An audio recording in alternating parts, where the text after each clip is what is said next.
Hello friends, welcome to my channel. দেশ এবং দেশের বাইরে থেকে যারা আজকে আমার ভিডিওটি কন্টিনিউ করেছেন প্রত্যেককে gardener TRIPS with Kamal YouTube চ্যানেলে স্বাগতম। তো ফ্রেন্ডস, আজকে আমি এমন একটি বিষয় নিয়ে আলোচনা করব। প্রায় শতভাগ ছাদ বাগানির এই সমস্যা। এটি এমন একটি সমস্যা যেটি গাছের ক্যান্সার হিসাবে অভিভূত করা হয়। সঠিক সময়ে সঠিকভাবে পদক্ষেপ যদি আপনি না নিতে পারেন, তাহলে আপনার ছাদ বাগানের এই গাছগুলো ধীরে ধীরে মৃত্যু মুখে পতিত হয়ে যাবে।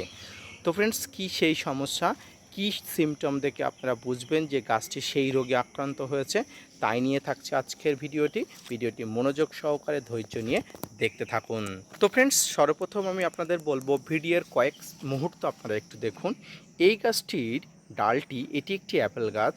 এই গাছটির ডালটি ধীরে ধীরে শুকাতে শুকাতে নিচের দিকে নামছে। আর আপনারা অবশ্যই জানেন, গাছের ডাল শুকানো এক মারাত্মক রোগ। এটি গাছের মারণ রোগ হিসেবেও অভিহিত করা হয়। এটি ড্রাই ব্যাক নামে পরিচিত। এই ড্রাই ব্যাক যদি আপনারা না আটকাতে পারেন, তাহলে ধীরে ধীরে আপনার গাছের উপর দিক থেকে গাছের কাণ্ডের নিচের দিকে সমগ্র অংশে কিন্তু এই ড্রাই ব্যাক রোগে আক্রান্ত হয়ে যাবে। বিভিন্ন ব্যাকটেরিয়ারা গাছের কাণ্ডের মধ্যে বাসা বাঁধে, ধীরে ধীরে গাছের কাণ্ডটাকে শুকিয়ে দিয়ে গাছের কাণ্ডটাকে নিচের দিকে নামাতে থাকে, অর্থাৎ পুরো গাছটাকে এরা মৃতপ্রায় করিয়ে দেয়। তো ফ্রেন্ডস, আজকে যেহেতু আমার এই গাছটি ড্রাই ব্যাক রোগে আক্রান্ত হয়েছে, পাশাপাশি এই দিকেও একটা গাছ আছে, এই গাছটিও ডালটিও ড্রাই ব্যাক রোগে আক্রান্ত হয়েছে। তো এই ড্রাই ব্যাক হলে আপনারা কী ব্যবস্থাপনা গ্রহণ করবেন, কিভাবে পরিচর্যা করবেন, তাই নিয়ে থাকছে আজকের উপস্থাপনাটি। মনোযোগ সহকারে ধৈর্য নিয়ে দেখতে থাকুন। তো ফ্রেন্ডস, সর্বপ্রথম আপনার ড্রাই ব্যাক হওয়া ডালটি চিহ্নিতকরণ করতে হবে এবং কত দূর অবধি এই ড্রাই ব্যাক নেমেছে চিহ্নিতকরণ করতে হবে। ফ্রেন্ডস, আপনারা দেখুন, এই ডালটি একটা বড় ডাল। এই ডালটি ধীরে ধীরে নামতে নামতে এই যে অংশটি, অর্থাৎ এই যে কচি পাতা দেখা দিচ্ছে, এই কচি পাতার আগ পর্যন্ত এই সমস্যাটি দেখা দিয়েছে।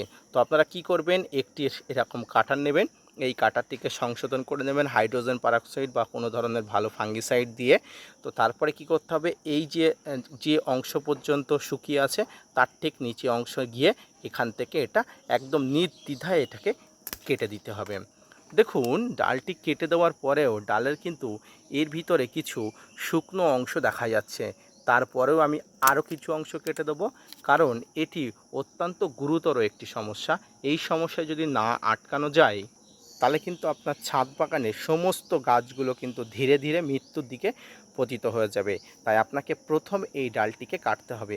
এর পাশাপাশি এই দিকে একটা ডাল আছে, আপনারা দেখতে পাচ্ছেন, এই দিকে একটা ডাল আছে। এই ডালতেও কিন্তু একই ধরনের সমস্যা হয়েছে। তো এখানেও আমি এই ডালগুলোকে এখান থেকেও কিন্তু কেটে দেবো। দেখতে পাচ্ছেন, কাঁচা অংশ দেখতে পাচ্ছেন। আপনি যে পর্যন্ত কাঁচা অংশ দেখতে পাবেন সেই অংশ পর্যন্ত আপনি রাখবেন। পাশাপাশি আপনাকে এবারে বিভিন্ন পরিমাণ ব্যবস্থাপনা করতে হবে। এদিকে একটা ডাল আছে, আপনারা দেখুন, এই ডালের যে কাঁচা অংশ আমি দেখতে পাচ্ছি এখান থেকে, তো এখান থেকে কেটে দেবো। আপনার গাছে যত শুকনো ডাল আছে সেই ডালগুলোকে আপনি অবশ্যই খুব মনোযোগ সহকারে গুরুত্ব নিয়ে কাটবেন, কারণ এটি যদি আপনি গুরুত্বহীনভাবে দেখেন, তাহলে আপনি কিন্তু আপনার গাছকে বাঁচাতে পারবেন না। ক্যান্সারের যেমন 3টি স্টেজ থাকে, ঠিক তেমনি এই ড্রাই ব্যাগেরও কয়েকটি স্টেজ থাকে। প্রাথমিক স্টেজে ক্যান্সার ধরা পড়লে চিকিৎসার মাধ্যমে, কেমোর মাধ্যমে সুস্থ করানো যায়। ঠিক তেমনি এই গাছের ড্রাই ব্যাগ মারণ রোগ ক্যান্সার, এটি যদি ধরা পড়ে প্রথম অবস্থায়, আপনি যদি সঠিক ট্রিটমেন্ট করেন, সঠিক পরিচর্যা করেন, তাহলে নিমেষেই এটি কিন্তুকে আপনি হারাতে পারবেন, আপনার গাছটাকে বাঁচাতে পারবেন। তো ফ্রেন্ডস, এবারে কি করতে হবে, আপনি ডালগুলো এভাবে কাটলেন, এবারে যেটি করতে হবে, এই ডালের মধ্যে ভালো করে ভালো মানের ফাঙ্গিসাইড দিতে হবে। ফাঙ্গিসাইড যে কোনো ফাঙ্গিসাইড দিতে পারেন, তবে এক্ষেত্রে ব্লাইটক্সে খুব ভালো কাজ করে, অর্থাৎ এইটি ব্লাইটক্সটি ড্রাই ব্যাগের জন্য স্পেশালিস্ট। তাই আপনারা পারলে ব্লাইটক্স ব্যবহার করবেন, কিন্তু সমস্যা হচ্ছে ব্লাইটক্সের ছোট পাউচ পাওয়া যায় না, এটি অত্যন্ত দামি, তাই অনেক ছাদ বাগানি এটি ব্যবহার করতে চায় না। তাই আপনার কাছে ভালো মানের ফাঙ্গিসাইড ব্লাইটক্স বাদে থাকলে আপনি অবশ্যই দিতে পারেন। তো আমার কাছেও ব্লাইটক্স নেই, তাই আমি যেটি ব্যবহার করছি আপনারাও সেটি ব্যবহার করতে পারেন। তো আসুন আমি কি করে ব্যবহার করছি আপনাদের একটু দেখাই। তো ওই কাটা অংশে ফাঙ্গিসাইড দেওয়ার জন্য একটা এভাবে তুলি ব্যবহার করবেন বা আপনি হাতও ব্যবহার করতে পারেন। এই তুলিতে সামান্য পরিমাণে একটু জল নিয়ে আপনার যে ফাঙ্গিসাইডটা নিয়েছেন, আপনারা সাব, ব্যাবিস্টিন, ম্যানসাব, রেডোমিন গোল্ড আপনারা নিয়েছেন, সেখানে আপনারা ভালো করে চুবিয়ে নেবেন। এরপরে আপনারা যেটি করবেন, এই কাটা অংশ এসে খুব ভালো করে এই কাটা অংশে আপনারা খুব মোটা করে এখানে কিন্তু দিয়ে দেবেন। পাশাপাশি যদি এই ডালের একটু আশেপাশটাও খুব ভালো করে দিতে পারেন, তাহলে কিন্তু খুব ভালো কাজ হবে। এইভাবে আপনার যে গাছের ডালগুলো আছে, যে ডালগুলো আক্রান্ত, যে ডালগুলোকে প্রচুর পরিমাণ আক্রান্ত হয়ে গেছে এবং আপনি কেটে দিয়েছেন, এইভাবে প্রত্যেকটি ডালে কিন্তু আপনার এইভাবে দিতে হবে। এই দেওয়ার কারণটা হলো, এই যে ব্লাইটক্স যে ডাল পর্যন্ত আক্রান্ত হয়েছে, সেই ডাল পর্যন্ত যাতে স্থায়ী থাকে আর যাতে নিচে না নামে, সেদিকে আপনাকে লক্ষ্য রাখতে হবে। এবং শুধুমাত্র এভাবে দিলে হবে না, মাঝে মাঝে আপনাকে ফাঙ্গিসাইড স্প্রে করতে হবে মনোযোগ সহকারে। তো ফ্রেন্ডস, এইভাবে আপনার ছাদ বাগানের গাছে ডাল শুকনো রোগ, অর্থাৎ গাছের এই যে মারণ রোগ, ক্যান্সার, ব্লাইটক্স, এটি যদি আপনি নির্মূল করতে পারেন, তাহলে কিন্তু আপনার গাছগুলো সুস্থ সবল থাকবে। আমার গাছগুলো যে এত পরিমাণ আক্রান্ত হয়েছে, কিছু ব্যস্ততা থাকার কারণে আমি কিন্তু ফলো করতে পারিনি, এবং আজ সকালে আমি দেখলাম। এইটি আমি এখন করছি একদম ফার্স্ট সকালে, এখন প্রায় 6টা বাজে। আর এই 6টার সময় আমি এই ভিডিওটি করার সময় আপনাদের সঙ্গে শেয়ার করলাম। তা আপনাদের কাছে যে সমস্ত গাছ আছে, প্রত্যেকটি গাছে যদি এই ধরনের সমস্যা দেখেন, দ্রুত কিন্তু আপনারা উপযুক্ত ব্যবস্থা নেবেন। ফ্রেন্ডস, আমি এই ডালটি দেখাচ্ছি, দেখুন একদম শুকিয়ে গেছে ডালটি। এই ডালটির আর কোনো অংশ, কাঁচা অংশ নেই। ডালটি হঠাৎ করে শুকাতে কিন্তু একদম শেষ হয়ে গেছে। এবং এক্ষেত্রে আপনাদের একটা কথা বলে রাখি, এই ডালে কিন্তু প্রচুর ফুল এসেছিলো, আপনারা একটু লক্ষ্য করুন। এখানে কিন্তু প্রচুর ফুল এসেছিলো, পাশাপাশি এখানেও প্রচুর ফুল এসেছিলো, এখানেও প্রচুর ফুল এসেছিলো, কিন্তু হঠাৎ করে গাছটি এমন রোগে আক্রান্ত হয়ে যাবে আমি ভেবে উঠতে পারিনি। তাই বাধ্য হয়ে ডালটি কাটতে হলো, কারণ গাছটাকে বাঁচাতে হবে।